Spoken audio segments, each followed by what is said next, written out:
Bonjour, je poursuis mes petites capsules vidéo sur le métier de diplomate puisque les états généraux de la diplomatie ont été ouverts la semaine dernière et ils vont durer 3 mois de réflexion et de consultation afin de produire des propositions pour le président de la République pour réformer, moderniser et adapter le métier de diplomate. Tout d'abord, la première question qu'on peut se poser, c'est qu'est-ce que c'est que le métier de diplomate? Qu'est-ce que c'est que être diplomate? Alors moi, la définition que j'en donne suite à mon expérience et à ma pratique de diplomate, mais aussi de consultant à l'international, être un diplomate, c'est promouvoir et défendre les intérêts d'un pays à l'international en créant et en animant un réseau de personnes, d'êtres humains. Donc les 3 points fondamentaux, c'est qu'on est au service d'un pays, que l'action est à l'international et qu'on agit sur un réseau d'êtres humains. Donc on est des spécialistes de la relation, des spécialistes du relationnel. Voilà la première définition que je pourrais donner du métier de diplomate. Une définition qui n'embrasse peut-être pas toutes les spécificités du métier, mais qui en donne, selon moi, l'essence, la définition la plus fondamentale de ce que c'est que ce métier. Qu'est-ce qui fait qu'aujourd'hui, ce métier est beaucoup changé et que parfois, à la fois les diplomates, mais aussi le grand public ne savent plus très bien à quoi sert ce métier, ou en tout cas quelle facette, quelle forme il devrait prendre. Je pense qu'il y a 2 points fondamentaux, il y en a plein d'autres qui ont changé, mais il y a 2 points fondamentaux qui doivent être intégrés dans le métier de diplomate, 2 changements fondamentaux. Le premier, c'est que pendant des siècles, les diplomates ont eu l'exclusivité des relations entre les puissants, entre les gouvernants, puisque les moyens de communication et de déplacement n'étant pas ce qu'ils sont aujourd'hui, il fallait passer par les diplomates pour communiquer entre les gouvernants.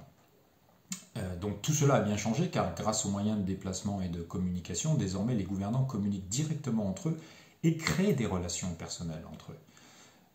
Le deuxième point qui a aussi beaucoup changé, c'est que désormais l'échelon politique, c'est-à-dire l'échelon qui commande les diplomates, est sur le temps très court, voire l'immédiateté. Les mandats politiques étant assez courts, l'échelon politique est obnubilé par les impératifs de communication et par le retour rapide d'une action, d'un discours, d'un propos, d'un tweet. Il revient donc aux diplomates de réinvestir le temps long pour venir compenser ce que les dirigeants n'investissent plus. Et ce temps long, il nécessite effectivement de s'inscrire dans des filières, dans un métier, de façon à pouvoir garantir la continuité en fait, de l'action de l'État à l'international. Donc ces 2 changements fondamentaux invitent les diplomates à créer un autre type de réseau, de relations. D'abord parce que la relation personnelle entre les gouvernances étant établie, les diplomates doivent investir sur l'entourage des gens qui dirigent, sur tous ceux qui sont capables d'influencer les dirigeants politiques étrangers, mais aussi de créer un réseau de relations qu'ils faisaient déjà mais qu'ils peuvent approfondir dans la société dite civile, c'est-à-dire dans les milieux économiques, dans les milieux culturels, artistiques, universitaires, dans tout ce qui permet à la fois de capter de l'information et d'en diffuser.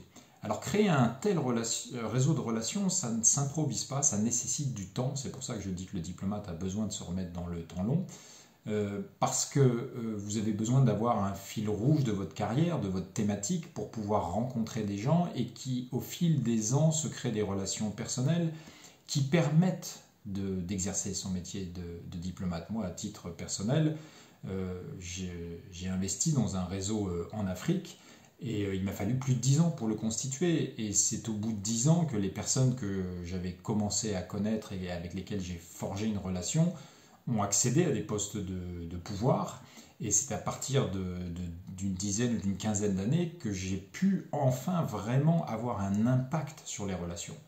Donc ce temps long, il est absolument nécessaire dans la carrière d'un diplomate. Donc à partir du moment où on investit dans le relationnel, je pense qu'au-delà des qualités académiques qu'on demande à un diplomate, je pense qu'on pourrait ajouter désormais à celles aux qualités demandées à un diplomate et surtout aux compétences d'un diplomate, c'est celle de créer du relationnel. Ça ne s'improvise pas, certaines personnes sont plus douées que d'autres, mais ça d'abord ça s'apprend. Alors moi il aura fallu attendre ma formation et ma certification en tant que coach pour que j'apprenne ce que c'était que créer une réelle relation, puisque comme dans tous les métiers de l'accompagnement et de l'aide, que ce soit les coachs, les psychothérapeutes, nous apprenons que ce qui fonde le travail et la possibilité de travailler ensemble, c'est d'abord de créer une relation de confiance solide. Donc il y a un certain nombre de techniques que vous apprenez, par exemple apprendre l'écoute active. Moi j'ai découvert ce que c'était l'écoute active à l'âge de 48 ans. Je pense que pour un diplomate c'est très utile de savoir la pratiquer.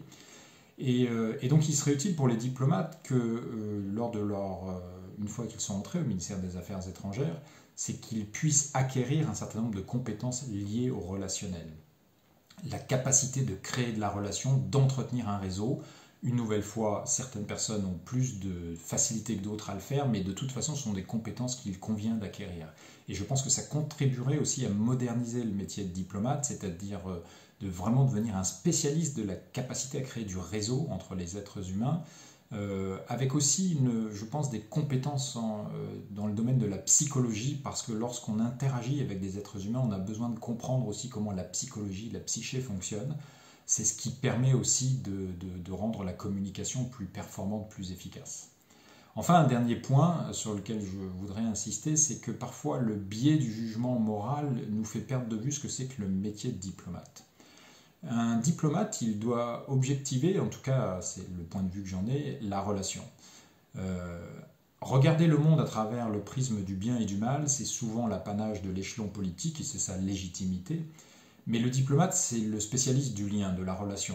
D'ailleurs, les diplomates sont parfois les derniers, avec les services de renseignement, à entretenir des relations avec des personnes qui ont parfois du sang sur les mains, qui sont des criminels, mais parce que l'impératif professionnel du diplomate le commande, en vue d'atteindre un résultat meilleur, nous devons apprendre à avoir des relations avec des personnes qui ne partagent pas du tout nos mêmes valeurs.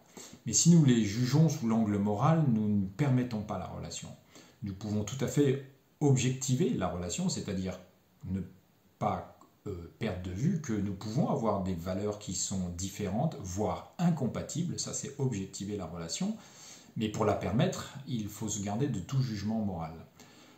Parce que parfois j'entends chez certains de mes collègues ou chez certains discours de diplomates un jugement moral parfois manichéen qui empêche la relation. Or l'essence du métier de diplomate c'est de permettre la relation. D'ailleurs, quand la relation n'est plus permise, ce sont d'autres qui prennent le relais, ce sont les militaires, et c'est l'échec de la diplomatie. Mais en même temps, quand c'est l'échec de la diplomatie, c'est toujours un échec temporaire, car comme le rappelait très justement Dominique de Villepin en 2003 au Conseil de sécurité, la guerre n'est qu'un état temporaire. Les guerres s'arrêtent toujours, un jour ou l'autre. Donc quand la diplomatie n'existe plus, elle n'existe plus que temporairement, une guerre s'arrête. Et lorsqu'une guerre s'arrête, la diplomatie reprend ses droits. Souvent d'ailleurs elle les conserve pendant la guerre, mais surtout elle les reprend de plus belle pour négocier, établir la paix et la faire durer le plus possible. Donc voilà ma modeste contribution à ces états généraux de la diplomatie.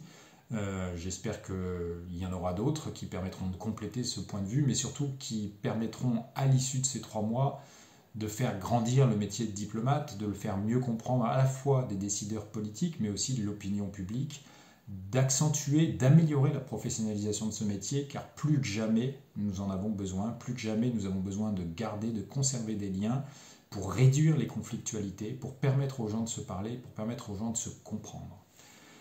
Merci, bonne journée à vous tous, prenez soin de vous, au revoir.